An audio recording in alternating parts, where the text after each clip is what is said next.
Salmon River sa Europe, guys. So, ayun, makikita mo ang view. So, doon sa river na yan.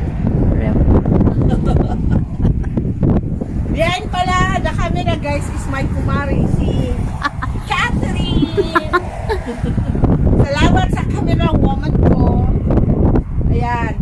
But, guys, don't forget to subscribe, click like, share, and comments. So, ito ngayon ang feature natin sa Stromjärvi, ang nice na panorama nila.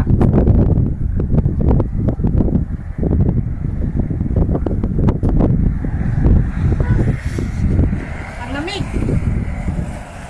Pagasa.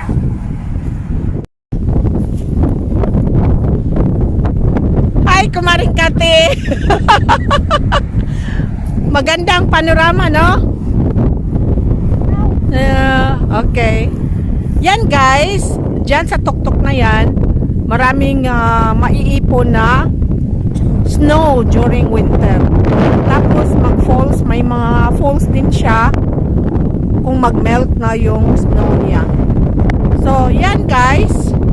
Yan yung river na yan or lake na maraming salmon na doon sa shortest Salmon River. As of this week, guys, hindi siya masyadong wala siyang snow. Hindi siya minus 10. Nag minus 2 lang o kaya mag-plus.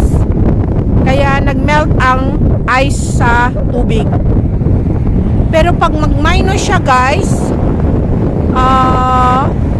mag-ice siya, pwede o maraming mga taong nag-skiing dyan. So, ayan. Yan.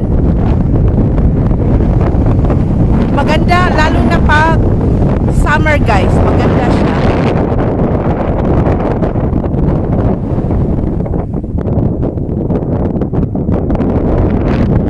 Yan. Nung mga 1997, guys, nakaakyat ako dyan. Hanggang dyan lang ako. Yan.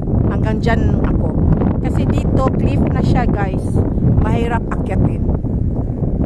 Tapos doon kami sa kabila kami nag-trip. No? Yan. Ito makikita nyo ang view na to doon sa Setra. Doon sa kapatid ko. Yung palagi kong pinipicture. Yan.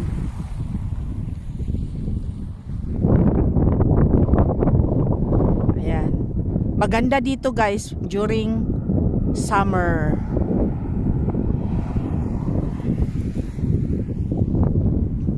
So, yun lang muna, guys, kasi ang lamig. Lamig, parang icy ang ang wind. Baka magkasakit tayo. So, again, Madam Popper, don't forget to subscribe, click like, share, and comments. Bye!